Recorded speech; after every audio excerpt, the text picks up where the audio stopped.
Hello and welcome दोस्तों। Indian politics में 2004 से लेकर के 2014 तक एक टर्म बहुत यूज किया जाता था, वो था पीएम इन वेटिंग।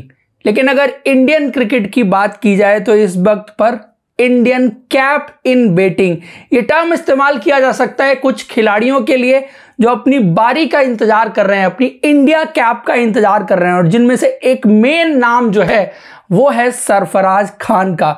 बहुत सारे ढेरों रन बनाने के बाद लगातार पिछले कुछ सीजन से इसके बावजूद भी उनको टीम इंडिया के लिए ना तो कॉल अप मिला है और ना इंडिया कैप मिल पाई है। तो आपके साथ इस वीडियो में हम बात करने वाले हैं कौन से वो 10 खिलाड़ी हैं जो अपनी बारी का इंतजार कर रहे हैं, अपनी इंडिया कैप का इंतजार कर रहे हैं, India cap in waiting for those players. उनकी बात हम करने वाले हैं इस वीडियो में।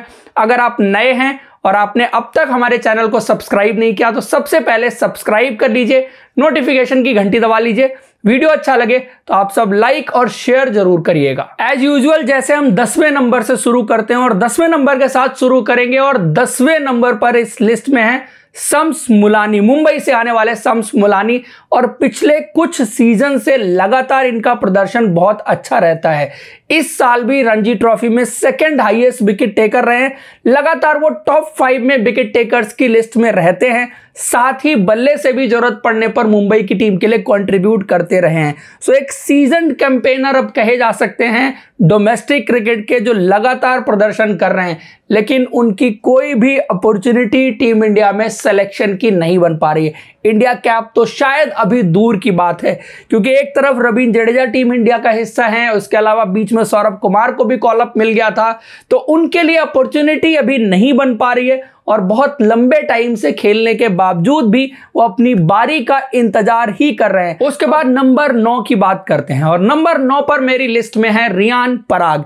ये नाम इसी साल से आया है, क्योंकि इस साल इनका प्रदर्शन पहले सैयद मुश्ताक अली ट्रॉफी में बेहतर स्ट्राइक रेट से इन्होंने रन बनाए, कई सारी 50s लगाई। उसके बाद विजय हजारे ट्रॉफी में भी कुछ अच्छे स्कोर्स इनकी तरफ से देखने को मिले, और उसके बाद रणजी ट्रॉफी में भी आसाम के लिए उन्होंने कुछ उम्दा पारियां खेली। लेकिन सबसे ज्यादा जरूरी चीज जो इनके लिए रही वो गेंद के साथ कंट्रीब्यूशन रहा है। अब इनके लिए इंपॉर्टेंट ये है कि इस साल का आईपीएल कैसे जाता है, क्योंकि वहां पर इनके पास जो रोल है नंबर 6 या 7 पर बल्लेबाजी करने का, और साथ में एज अ पार्ट टाइमर कुछ गेंदबाजी करने का। अगर ये उस रोल को बेहतर ढंग से निभा सकते हैं तो अगले 6 महीने में शायद इनके लिए T20 टीम में इंडिया कॉल अप का चांस जरूर बन सकता है, और मे बी इंडिया कैप भी इनको अगले 6 से 8 महीने में मिल सकती है। लेकिन डिपेंड करेगा कि इस आईपीएल में इनका प्रदर्शन उस पर्टिकुलर रोल के लिए किस तरह का रहता है जो इन्होंने अपनी टीम आसाम के लिए तो बेहतर ढंग से निभाया है। अगर उसी रोल को ये आरआर के लिए बेहतर ढंग से निभा सकते हैं तो जरूर इनके लिए भी चांस बन सकता है। उसके बाद नंबर 8 पर बात की जाए एक और युवा खिलाड़ी यशस्वी जायसवाल की, और इस खिलाड़ी का प्रोग्रेशन बहुत अच्छा रहा है। पिछले कुछ साल में डे बाय डे जो मैच्योरिटी आती जा रही है, जो कंसिस्टेंसी इनके परफॉर्मेंस में देखने को मिली है। रिसेंटली कंक्लूडेड ईरानी ट्रॉफी में इन्होंने 357 रन एक ही मैच में बनाए। साथ में रणजी ट्रॉफी का सीजन भी इनके लिए बहुत अच्छा गया था, विजय हजारे भी इनके लिए ठीक ठाक गया था। सो डे बाय डे अब परफॉर्मेंसेस बोलने लगी हैं। जब खिलाड़ी का प्रदर्शन बोलने लग जाता है तो उसके सिलेक्शन की बात ऑटोमेटिकली होने लग जाती है। इंडियन टीम में ओपनर्स में अभी वैकेंसी नहीं है, लेकिन शायद इंडिया ये पहले उनके लिए अपॉर्चुनिटी बनेगी, और उसके बाद वैकेंसी तो कभी भी बन सकती है, तो उनका नंबर भी जल्दी आ सकता है। उसके बाद अगले खिलाड़ी की बात की जाए जो इस लिस्ट में 7वें नंबर पर है, वो है आर साई किशोर। स्पिनर्स की क्वालिटी की बात होती है इंडियन क्रिकेट में, और आर अश्विन के बाद आपको कोई बेहतर क्वालिटी स्पिनर दिखाई नहीं देता जो गेंद को टर्न कराने के लिए जाना जाता हो, जिसके पास बेहतर स्किल हो स्पिन गेंदबाजी की। रवींद्र जडेजा एक स्पिनर हैं जो बाय द टाइम इवॉल्व हुए हैं और बहुत बेहतर स्पिनर हैं, लेकिन आपको इंडियन टीम के अराउंड कोई ऐसा स्पिनर नजर नहीं आता जो अगली जनरेशन का स्पिनर हो। आर साई किशोर बहुत दिनों से तमिलनाडु के लिए लगातार खेल रहे हैं, प्रदर्शन कर रहे हैं, लेकिन अब क्या हुआ है कि पहले उनका प्रदर्शन बहुत अच्छा हो रहा था, लेकिन बीच में उनके प्रदर्शन में अब डिप भी आ गई है। अब यहां से देखना है कि वो कितने तैयार हैं, क्योंकि उनका जो रीसेंट सीजन गया है सैयद मुश्ताक अली ट्रॉफी का, विजय हजारे ट्रॉफी का और साथ में रणजी ट्रॉफी का, वो बहुत अच्छा नहीं रहा, एक्सीलेंट सीजन नहीं देखने को मिला है। आप एक एवरेज सीजन कह सकते हैं, लेकिन उनके पास स्किल है, पास्ट की परफॉर्मेंस है और इंडियन क्रिकेट सिस्टम में एक दिक्कत जो मुझे बेसिकली नजर आती है, जब प्लेयर परफॉर्म कर रहे होते हैं उस वक्त पर उनको अपॉर्चुनिटी नहीं मिलती, जब उनकी परफॉर्मेंस थोड़ी सी नीचे आ जाती है तब शायद उनको अपॉर्चुनिटी मिल जाती है, जो कि एक सही करने वाली चीज है। अगर इस चीज को इंडियन क्रिकेट सिस्टम में ठीक किया जाए तो आपको बेहतर रिजल्ट देखने को मिल सकते हैं। उसके बाद नंबर 6 की बात की जाए तो नंबर 6 पर मेरी लिस्ट में है रजत पाटीदार, और ये ऑल फॉर्मेट खिलाड़ी है। इनका प्रदर्शन डोमेस्टिक में रणजी ट्रॉफी में भी अच्छा रहा है, विजय हजारे ट्रॉफी में भी अच्छा रहा है और सैयद मुश्ताक अली ट्रॉफी में भी अच्छा रहा है, और चौथे फॉर्मेट की बात करें तो आईपीएल में भी अच्छा रहा है। आरसीबी के लिए पिछले सीजन बहुत इंपॉर्टेंट खिलाड़ी रहे थे, और खास करके इन्होंने नॉकआउट गेम में जो सेंचुरी लगाई थी उसके बाद इनकी चर्चा सबसे ज्यादा हुई थी। इस साल इन्होंने डोमेस्टिक में एक नई चीज की थी कि 5 नंबर पर इन्होंने विजय हजारे ट्रॉफी में बल्लेबाजी की थी और बहुत बेहतरीन स्ट्राइक रेट के साथ बल्लेबाजी की थी। कुछ इंपॉर्टेंट मैच विनिंग और इंपैक्टफुल पारियां इनकी तरफ से देखने को मिली थी। जनरली आप इनको टॉप 3 में बल्लेबाजी करते हुए देखते थे, लेकिन ये चेंज अपने गेम में लेके आए। शायद ये इस वक्त इंडियन क्रिकेट की डिमांड को समझ रहे हैं और उसके हिसाब से खुद को ढालने की कोशिश भी की है, क्योंकि ऑल फॉर्मेट प्लेयर हैं, हर गेयर में बल्लेबाजी कर सकते हैं, अच्छा डिफेंसिव गेम भी इनके पास है और फ्लॉलेस बैटिंग आप इनसे आईपीएल के नॉकआउट गेम में ऑलरेडी देख चुके हैं। फिलहाल ये मेरी लिस्ट में रहेंगे 6ठे नंबर पर।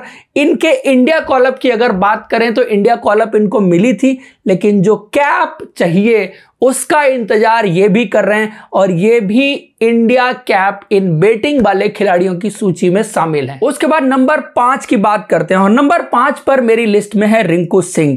रिंकू सिंह का हालिया प्रदर्शन तीनों फॉर्मेट में बहुत अच्छा रहा है। पिछले साल आईपीएल में भी उनका प्रदर्शन बहुत अच्छा रहा था, रणजी ट्रॉफी में इस सीजन उन्होंने बहुत इंपॉर्टेंट पारियां खेली हैं, विजय हजारे ट्रॉफी में भी उन्होंने अपनी टीम के लिए इंपॉर्टेंट पारियां खेली, साथ में सैयद मुश्ताक अली ट्रॉफी में उनका स्ट्राइक रेट जबरदस्त था और कुछ अच्छी पारियां वहां पर भी उनके बल्ले से देखने को मिली हैं। इंपॉर्टेंट क्या है रिंकू सिंह के साथ कि ये मिडिल ऑर्डर स्पेशलिस्ट हैं। आप इंडियन क्रिकेट में मिडिल ऑर्डर अगर देखें, स्पेशली लिमिटेड ओवर फॉर्मेट में, तो वहां पर अभी वैकेंसीज हैं और स्पेशलिस्ट प्लेयर आप सेलेक्ट नहीं कर रहे हैं जो उन नंबर्स पर ही खेलते हैं, उन नंबर्स पर खेलने के आदी हैं और जिन्होंने अपना पूरा करियर उसी नंबर पर खेला है। सो आप कह सकते हैं कि वो उस नंबर के स्पेशलिस्ट हैं। तो टोटल रन्स में शायद अगर स्टैट्स में देखने जाएंगे तो आपको नहीं दिखेगा कि रिंकू सिंह ने बहुत ज्यादा रन्स बनाए हैं, लेकिन वो इंपॉर्टेंट कॉन्ट्रीब्यूशंस जो मैच विनिंग होते हैं अपनी टीम के लिए, वो कंट्रीब्यूशंस उनसे जरूर इस सीजन देखने को मिले हैं। पिछले साल उन्होंने केकेआर के लिए भी कुछ झलकियां दिखाई थी, और इंडिया को ऐसे प्लेयर की जरूरत भी है, और उनके साथ एडिशन जो है उनकी फील्डिंग, आपको इंडियन क्रिकेट में इस वक्त कोई ऐसा गन फील्डर नजर नहीं आता जो शायद रिंकू सिंह को कंपीट कर सके in terms of fielding skill. अगर बात की जाए, बैटिंग की बात मैंने ऑलरेडी उनके बारे में की, तो शायद उनका सिलेक्शन ज्यादा मुझे लगता है कि इंडियन टीम को उनके जैसे प्लेयर की जरूरत इस वक्त पर है। उसके बाद नंबर 4 पर बात की जाए मुकेश कुमार की। इंडिया कॉल अप ऑलरेडी मिल चुका है T20 टीम में, लेकिन अगर देखा जाए तो इनका जो ओवरऑल प्रदर्शन अच्छा रहा है वो रहा है longer format of the game में। टेस्ट क्रिकेट में, रणजी ट्रॉफी में इन्होंने अच्छा गेंद डाला है, 4-डे 5-डे गेम्स में इन्होंने अच्छी गेंदबाजी की है। इंडिया ए के लिए जो अपॉर्चुनिटीज बनी है वहां पर भी इन्होंने longer format of the game में अच्छा प्रदर्शन करके दिखाया है, लेकिन इनको कॉल अप मिला था T20 में, और आईपीएल में भी दिल्ली कैपिटल्स की टीम ने इनको बड़ी कीमत में खरीदा है। अब देखना यह है कि लिमिटेड ओवर फॉर्मेट में T20 क्रिकेट में इनका प्रदर्शन किस तरह का रहता है इस बार के आईपीएल में, क्योंकि इंडियन टीम में भी इनको T20 क्रिकेट में आगे बढ़ाया जा रहा है, ना कि टेस्ट क्रिकेट में। अब आगे आने वाले वक्त में पता चलेगा कि T20 के कितने बड़े बॉलर बन के निकलेंगे। फिलहाल एज ऑफ नाउ मेरा जो ओपिनियन है, मुझे लगता है कि शायद longer format of the game के ज्यादा बेहतर गेंदबाज होंगे, क्योंकि स्किल इनके पास है। जो एक longer format of the game में गेंदबाज को स्किल की जरूरत होती है, गेंद को मूव कराने की, स्विंग कराने की। सो वही स्किल अगर आप T20 क्रिकेट में लेकर के जाते हैं और नई गेंद का इस्तेमाल आप बेहतर ढंग से करते हैं, जैसे दीपक चहर करते हैं, तो उस तरह का काम अगर कर सकते हैं तो बेहतरीन गेंदबाज T20 क्रिकेट के नजरिए से भी बन के निकल सकते हैं। वही चीज है कि डेथ गेंदबाजी कैसी करेंगे ये आने वाला वक्त बताएगा, और आईपीएल में जब टेस्ट होंगे तो जरूर पता चलेगा कि डेथ के गेंदबाज कैसे हैं। मेरी लिस्ट में ये रहेंगे चौथे नंबर पर, और शायद इनके लिए इंडिया कॉल अप दूर नहीं है। किस फॉर्मेट में आएगा ये थोड़ा सा इंटरेस्टिंग चीज होगी देखने वाली, कि वो T20 में आएगा या टेस्ट में आएगा। उसके बाद नंबर 3 की बात की जाए, और नंबर 3 पर विकेट कीपर बैट्समैन जिनको इंडिया कॉल अप मिला था पिछली सीरीज जो इंडिया ने खेली थी, और वो खिलाड़ी हैं जितेश शर्मा। और इनके जैसे प्लेयर की, फिनिशर की टीम इंडिया को T20 क्रिकेट में स्पेशली जरूरत है। बिकॉज अगर आप आंकड़े उठाएंगे पिछले 6 से 8 महीने के, सो एक तो इंडिया की टीम स्ट्रगल कर रही है टॉप ऑफ द ऑर्डर, जहां पर आपके ओपनर्स पावर प्ले में बड़ा स्कोर बना के नहीं दे रहे। दूसरा, बीच में जो मिडिल ऑर्डर की प्रॉब्लम थी वो सूर्य कुमार यादव ने सॉल्व कर दी है, लेकिन अभी भी अगर सूर्य कुमार यादव फायर नहीं करते हैं तो आपका लास्ट में जो फिनिशिंग है, 16 से 20 ओवर का गेम है, वहां पर बेहतर स्ट्राइक रेट से बल्लेबाज नहीं खेल पाते।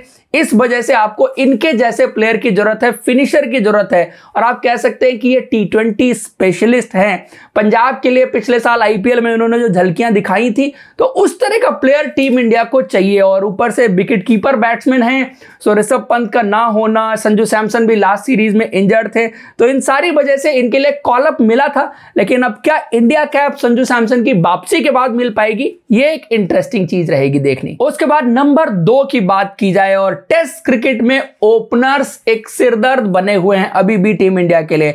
इससे पहले KL राहुल को एक बहुत लंबी रस्सी मिली थी, लेकिन वो उन अपॉर्चुनिटीज का फायदा नहीं उठा पाए, और एक तरह से जो भी अपॉर्चुनिटीज उनको मिली उनको उन्होंने वेस्ट किया है।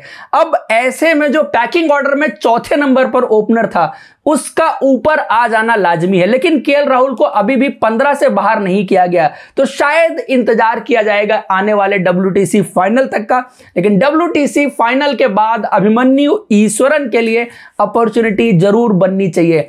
इंडियन टीम में 1-2 बार सेलेक्ट हो चुके हैं, लेकिन वो इंडिया कैप जिसकी बात हम कर रहे हैं, इंडिया कैप इन बैटिंग, शायद इनसे ज्यादा दूर नहीं है। अगले आने वाले 6 महीने में इनको जरूर इंडिया कैप मिल सकती है। उसके बाद नंबर 1 पर बात की जाए, तो नंबर 1 पर none other than Sarfaraz Khan. और सरफराज खान का प्रदर्शन पिछले 3 सालों में डोमेस्टिक क्रिकेट में रणजी ट्रॉफी में जिस तरह का रहा है वो रिमार्केबल है। 80 की एवरेज कोई आम बात नहीं है, क्योंकि 80 साल से ज्यादा का वक्त हो गया है इंडियन टीम को डोमेस्टिक क्रिकेट खेलते हुए। रणजी ट्रॉफी स्टार्ट हुए तब से लेके अब तक इस तरह का कारनामा कोई और खिलाड़ी नहीं कर पाया है। रन्स बहुत सारे खिलाड़ियों ने बनाए हैं, बट इतने रन लगातार 2-3 सीजन में किसी और ने नहीं बनाए। सो ऑब्वियसली वो डिजर्व करते हैं। और इंडियन क्रिकेट की बात और करें तो मैंने एक चीज जो मेरी पर्सनल ऑब्जर्वेशन है कि खिलाड़ियों का प्रदर्शन जो है वो 3 फेजेस में आपको देखने को मिलता है। एक, जब वो बहुत अर्ली और यंग एज में आपको देखने को मिलता है, 20-22 साल के जब होते हैं। एक ये दूसरा फेज जो होता है 25-26 साल के आसपास होता है, जिसमें सरफराज खान को अभी आप देख रहे हैं। और तीसरा फेज शायद वो 30 साल के आसपास का फेज होता है, जहां पर खिलाड़ी दोबारा से एक बार पीक करते हुए नजर आते हैं। सो ये उनके क्रिकेट करियर का आप कह सकते हैं कि दूसरा फेज है। तीसरे फेज में जाने के बाद कोई गारंटी नहीं होती कि कौन सा खिलाड़ी आपके लिए सूर्य कुमार यादव बन सकता है और कौन सा खिलाड़ी बाद में आपके लिए अमोल मजूमदार बन के रह जाए या कुछ और तरह का प्रदर्शन, जैसे केदार जाधव की बात कर सकते हैं। 30 के बाद उनको अपॉर्चुनिटी जरूर मिली, थोड़े दिन तो प्रदर्शन उनका ठीक रहा, लेकिन उसके बाद आपको उस तरह की डिलीवरी देखने को नहीं मिली। So I think this is the right time for Sarfaraz Khan कि उनको उनके करियर के इस फेज में अपॉर्चुनिटी मिले, बिकॉज ये सबसे बेस्ट टाइम होता है। लास्ट वाले में हर कोई माइकल हसी नहीं बन सकता, और वो हर किसी के साथ नहीं हो सकता, या हर कोई सूर्य कुमार यादव नहीं बन सकता कि उस तरह का प्रदर्शन आपको तीसरे फेज में करके दिखा दे। सो ये डिफरेंट खिलाड़ियों के लिए चीज डिफरेंट होती है, लेकिन बेस्ट जो होता है जनरली अगर जो बात करें वो यही है कि इसी वक्त पर उनको अपॉर्चुनिटी मिले तो ज्यादा बेहतर है। और जिस तरह से उन्होंने इन सब के बीच खुद को मोटिवेट करके रखा है, उसके लिए hats off to Sarfaraz Khan, because इतना आसान काम नहीं है डे इन डे आउट आप जाके रन्स बना रहे हैं, परफॉर्म कर रहे हैं और हर बार आप एक्सपेक्ट करते हैं कि मेरा सिलेक्शन होगा और नहीं होता। सो वही बात है ना कि गिरकर बार बार उठना ये बहुत बड़ी चीज है जो सरफराज खान ने करके दिखाया है और अभी भी लगातार वो करते हुए जा रहे हैं। तो ये बहुत अच्छी चीज है, अच्छे काम करते रहना चाहिए और अच्छी आदतें डेवलप करते रहना चाहिए। आप सब भी एक अच्छा काम करिए, हमारे चैनल को सब्सक्राइब करने का और वीडियो को लाइक करने का। आप सब अपनी राय इस वीडियो के बारे में जरूर दें और साथ में हमें बताएं कि आप सरफराज खान के सिलेक्शन के बारे में क्या सोचते हैं कि WTC फाइनल के बाद उनको टीम इंडिया में कैप मिलेगी या नहीं, क्योंकि यह बात तो पक्की है कि 15 में सेलेक्ट हो जाएंगे, 11 में जगह बनाना, इंडिया कैप मिलना एक इंटरेस्टिंग चीज रहने वाली है, क्योंकि कुछ खिलाड़ी और हैं जो बेटिंग में हैं। सो इस पर आप अपनी राय जरूर दीजिए। Thank you so much for joining in this video. See you in next video.